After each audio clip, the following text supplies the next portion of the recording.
विक्रमसम्म 2017 सालदेखि विक्रमसम्म 2047 सालसम्म यो 30 वर्ष नेपालमा पञ्चायत थियो, यानि कि राजाको प्रत्यक्ष शासन थियो।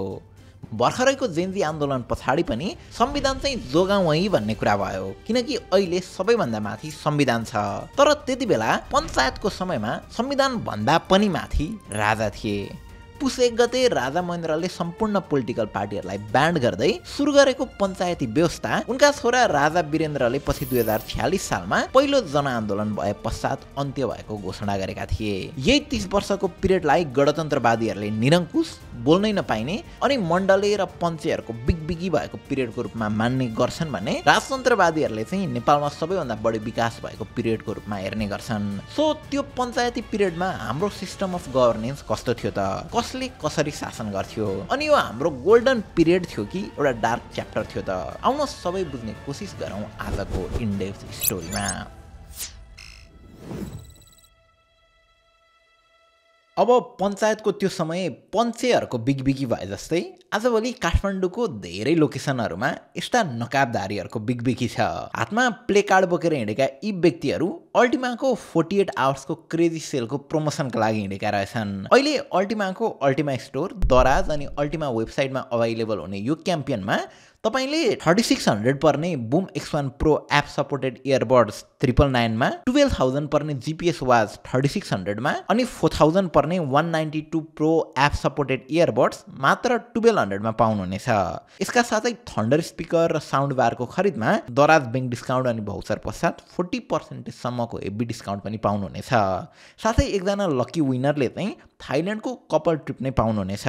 अफर लिमिटेड टाइमको लागि मात्र छ, so grab it before it's gone. यो भिडियो बनाउनलाई हामीले भरत दत्त कोइरालाको बुक नेपाल पञ्चायत डेमोक्रेसी, पञ्चायतकालीन प्रधानमन्त्री सूर्यबहादुर थापाको अटोबायोग्राफी मेरा 9 दशक, पञ्चायतकालीन नेपालको संविधान 2019, राष्ट्रिय पञ्चायत नियमावली, गो टु भिलेज नेसनल क्याम्पियन र पञ्चायतकालीन नेपालमा प्रकाशित विभिन्न दस्तावेजहरू सोर्सेसको रूपमा लिएका छौँ। सबैको लिङ्क डिस्क्रिप्सनमा छ, पक्कै पनि चेकआउट गर्नुहोला। Okay, let's start the video.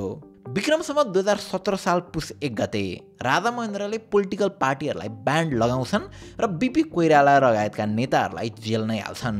अनि आफ्नै अध्यक्षतामा मन्त्रीमण्डल गठन गरेका राजा महेन्द्रले त्यसको 22 दिन पछाडि पुस 22 मा पञ्चायत व्यवस्थाको स्थापना भएको घोषणा गर्छन्। उनले पञ्चायतलाई सफल बनाउनका निम्ति पञ्चायत मन्त्रालय स्थापना गरी पञ्चायत निर्देशन विभाग र पञ्चायत विकास विभागको पनि खडा गरेका थिए। अनि पञ्चायतलाई अझै प्रभावशाली बनाउन त्यसको 2 वर्ष पछाडि विक्रमसम्म 2019 साल पुस 1 गते नेपालको संविधान 2019 जारी गर्दै पञ्चायतकालीन व्यवस्थालाई आधिकारिक र थप बलियो बनाइएको थियो। अब नेपालको संविधान 2019 को भाग 5 धारा 20 को उपधारा 1 अनुसार पावर सोर्स राजा थिए र नेपालको सार्वभौमिकता राजामा निहित थियो। अर्थात् लेजिस्लेचर, एक्जिक्युटिभ र जुडिसरी भन्दा पनि माथि राजा थिए, जसले यी तीनैवटा निकायको निर्णयलाई उल्टाउन सक्थे। अब पञ्चायत प्रणालीको कुरा गर्नुभन्दा पहिला यो पञ्चायत भनेको चाहिँ के हो त, त्यो बुझौँ है त। पञ्चायत शब्द संस्कृतका 2 शब्दहरू पञ्च र आयत शब्दबाट बनेको हो, जहाँ पञ्चको अर्थ 5 र आयतको अर्थ सभा हुन्छ। यानि कि पुरातन समयमा यो शब्दले गाउँका 5 जना ज्येष्ठ मानिसहरू मिलेर निर्णय गर्ने परिषद जनाउँथ्यो। अब नेपालको त्यति बेलाको कन्टेक्स्टमा पञ्चायत प्रणाली एक तहगत संरचनामा आधारित थियो। राजा महेन्द्रले विक्रमसम्म 2018 साल वैशाख 18 गते देशलाई 14 अञ्चल र 75 जिल्लामा विभाजन गरेका थिए। अनि प्रत्येक अञ्चलमा जिल्लाहरू भए जस्तै प्रत्येक जिल्लामा गाउँ वा सहरहरू अथवा गाउँ वा नगरहरू हुन्थे।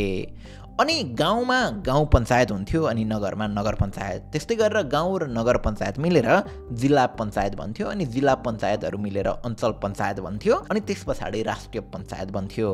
अब यो सबैलाई डिटेलली बुझौँ है त। सुरुमा गाउँबाटै सुरु गरौँ। उत्तरतिर या हिमालहरूतिर कम जनसङ्ख्या भएका क्षेत्रहरूमा करिब 1000 जना र अन्य क्षेत्रमा करिब 2000 जना भएको कुनै गाउँ वा गाउँहरूको समूहलाई गाउँ पञ्चायत भनिन्थ्यो। अनि प्रत्येक गाउँ पञ्चायतमा 9 वटा वाडाहरू हुन्थे अनि ती वार्डका प्रतिनिधिहरू छान्न चुनाव हुन्थ्यो। चुनावबाट हरेक वार्डमा 5 जना सदस्यहरू यानि कि पञ्चहरू निर्वाचित हुन्थे।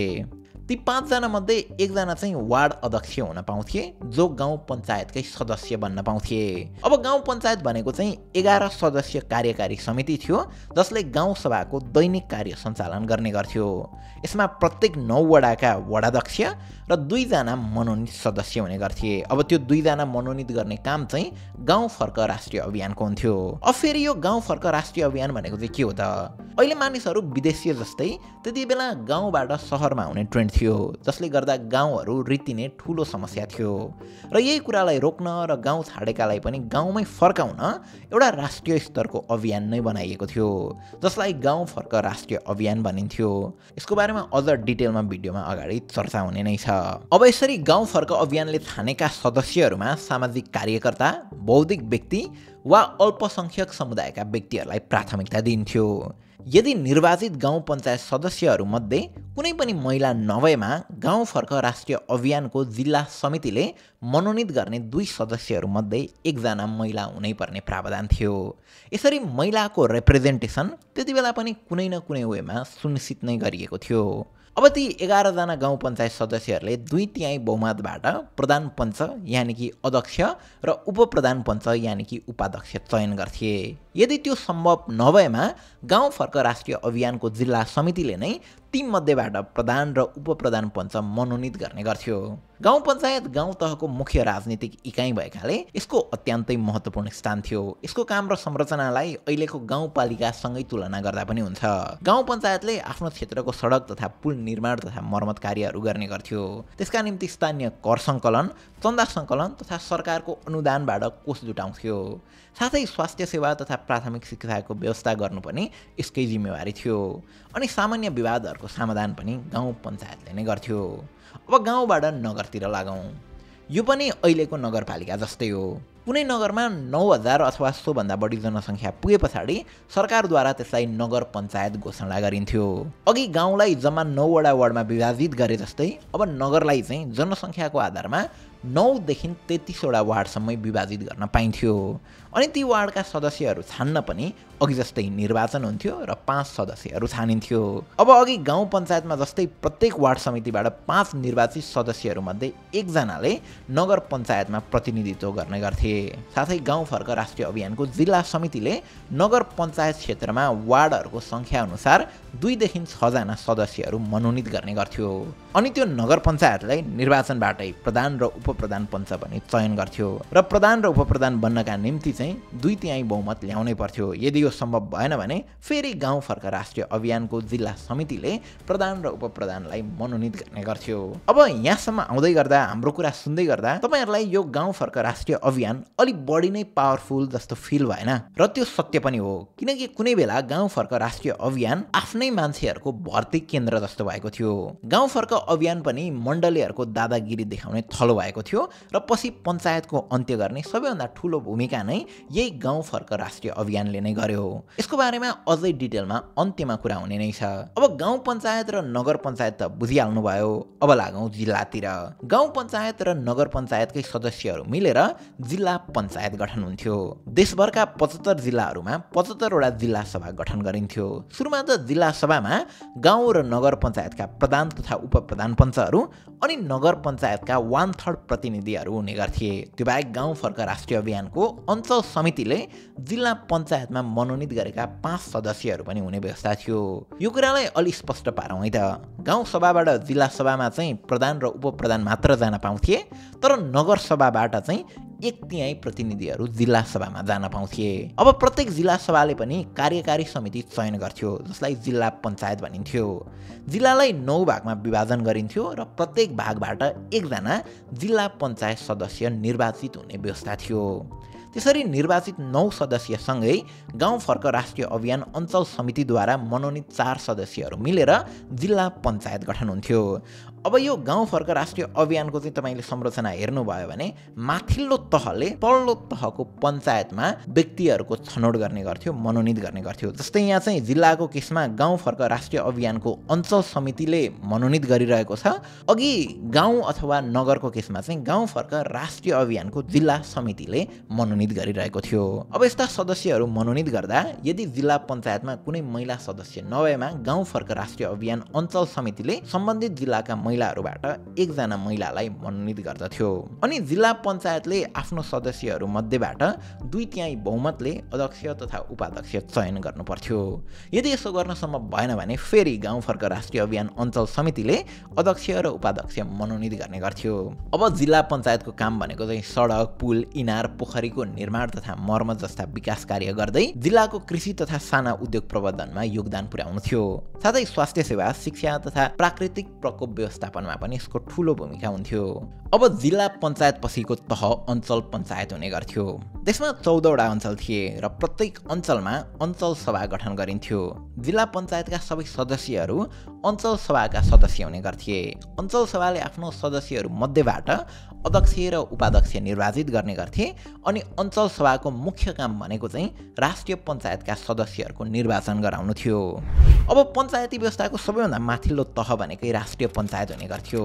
राष्ट्रिय पञ्चायत चाहिँ अहिलेको हाम्रो पार्लियामेन्ट जस्तै सम्झदा हुन्छ, तर अहिलेको हाम्रो पार्लियामेन्ट बाइक्यामेरल छ, यानि कि यसमा अप्पर हाउस र लोअर हाउस छ। तर यो राष्ट्रिय पञ्चायत चाहिँ एक सदनात्मक व्यवस्थापिका यानि कि युनिक्यामेरल लेजिस्लेचर थियो। त्यति बेला नेपाललाई 112 निर्वाचन क्षेत्रमा विभाजन गरिएको थियो। यो आफैमा अलिकति इन्ट्रेस्टिङ छ। जस्तै अहिले काठमाडौँमा 10 वटा निर्वाचन क्षेत्र छन् अनि इलाममा 2टा। तर त्यति बेला काठमाडौँमा पनि 2 वटा र इलाममा पनि 2 वटा निर्वाचन क्षेत्रहरू थिए। इनफ्याक्ट कुनै पनि जिल्लाबाट 2 जना भन्दा बढी प्रतिनिधिहरू निर्वाचित नै हुँदैन थिए।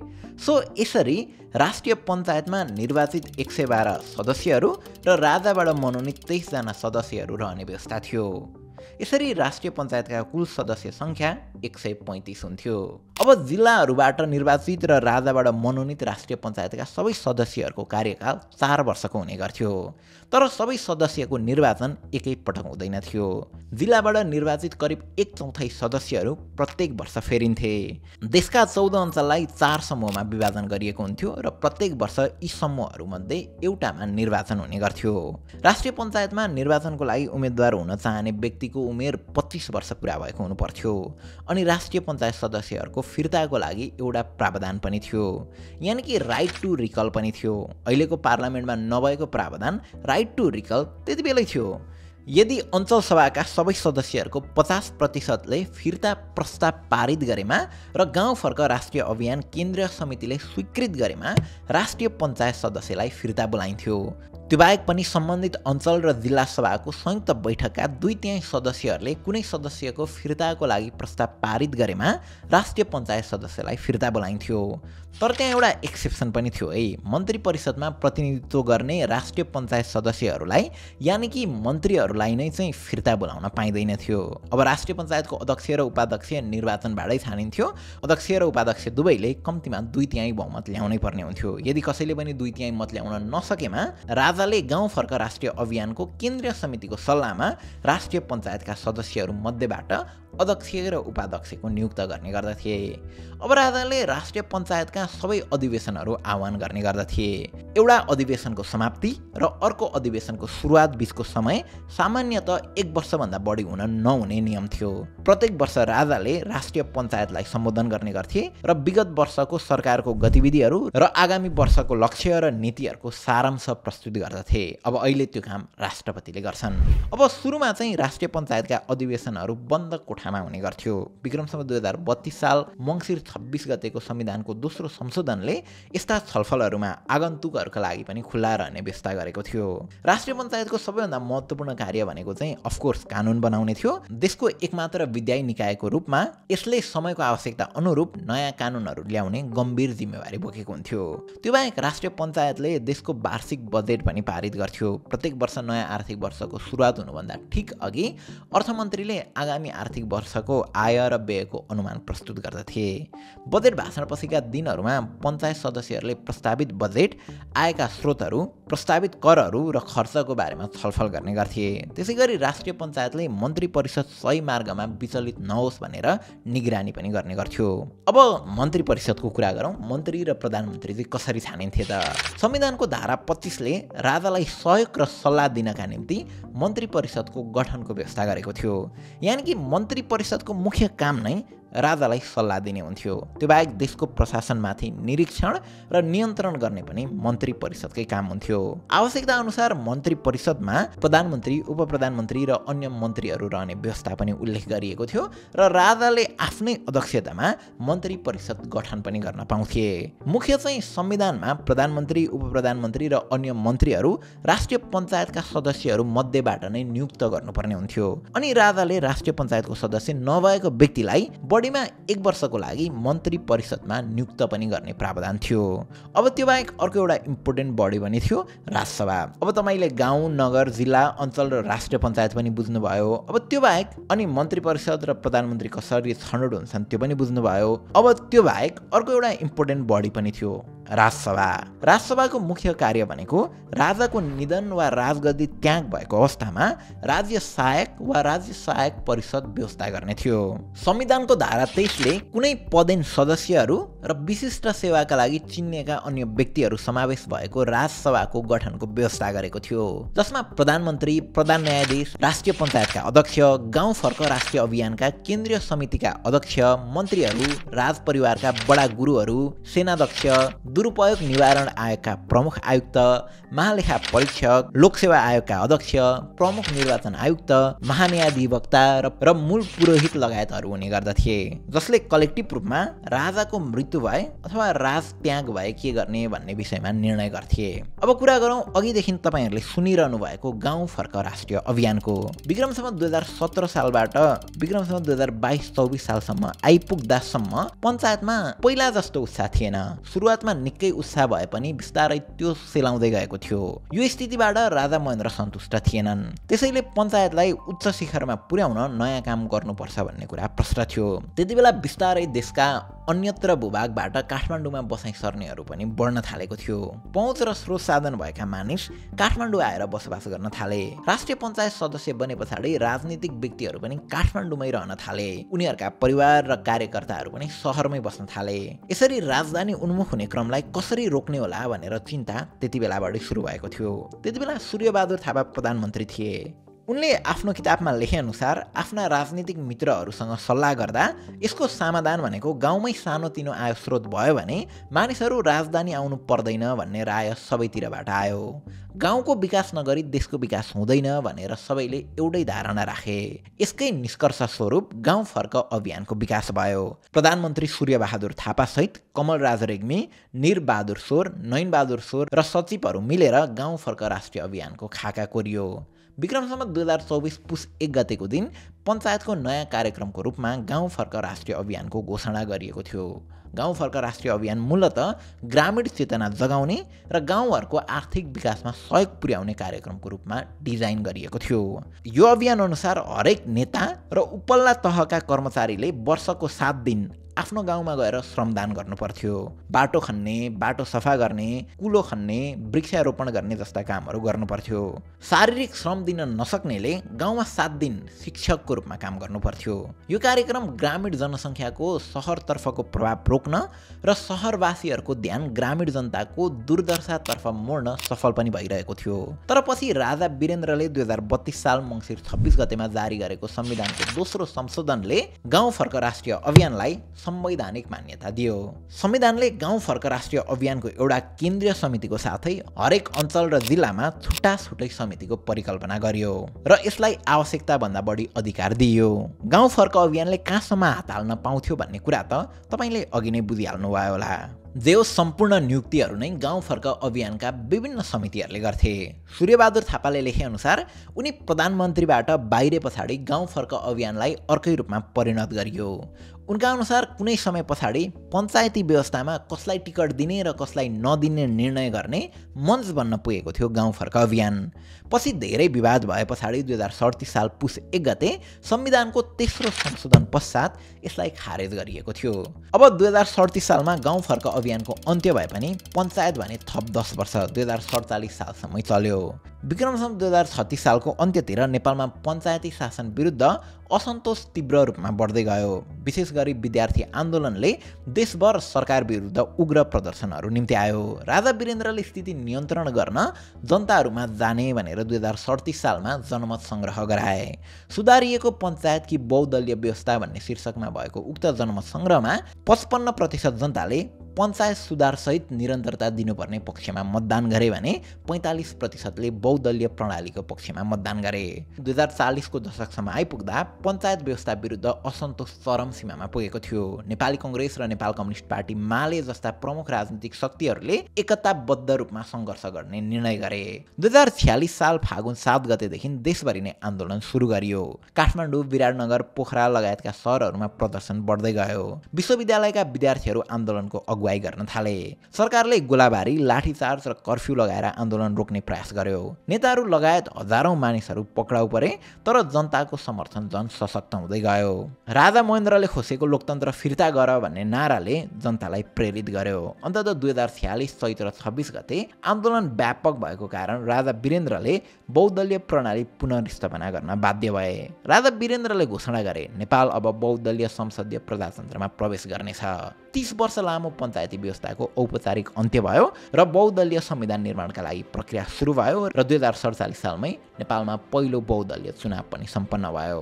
2047 सालमा बहुदलीय व्यवस्थासँगै संवैधानिक राजतन्त्र नेपालमा रह्यो। यानि कि अब राजा भन्दा पनि माथि संविधान रह्यो। पछि 62-63 मा फेरि दोस्रो जनआन्दोलन भयो। त्यसपश्चात नेपालमा राजतन्त्रको पनि अन्त्य भयो र गणतन्त्रको स्थापना भयो। त्यसपछाडि बनेको संविधानमा राजा हटाएनन्। कुनै बेला संविधान भन्दा पनि माथि रहेका राजा अब आम जनता सरह बने। तेस्रो पटक फेरि 18-20 वर्ष पछाडि देशमा अर्को जनआन्दोलन भयो। जेनजीले गरेको यो रिभोल्युसनले त 2 दिनमै सरकार फेरिदियो। अहिले हामी त्यो रिभोल्युसन पछाडिको इन्टरमिडिएट फेजमा छौँ। जेनजीले गरेको रिभोल्युसनलाई अब लुटपाट र आगजानी भन्ने कि यसलाई तेस्रो जनआन्दोलन भन्ने त यो कुराको डिसिजन विनरले गर्ने हो। भनिन्छ नि इतिहास जित्नेले लेख्छ। तर यो रिभोल्युसनमा जित कसको भयो? को हो त विनर? अझै टुङ्गो लागेको छैन। कागजमा हेर्ने हो भने त एउटा दुईटा कुरा बाहेक पञ्चायत सिस्टम पनि अहिलेको भन्दा त्यति धेरै फरक देखिँदैन। त्यसैले व्यवस्था आफैमा ठिक या बेठिक भन्दा पनि त्यसलाई चलाउनेहरूको नियतमा सबै कुरा भर पर्ने हो। नियत ठिक छ, व्यवस्था पनि ठिक छ। नियत ठिक छैन, व्यवस्था माथि नै प्रश्न उठ्छ। अब नेपालको इतिहासको बारेमा थप भिडियोजहरू हेर्न यो प्लेलिस्टलाई क्लिक गर्नुहोला। हस्त, थ्याङ्क यू फर वाचिङ।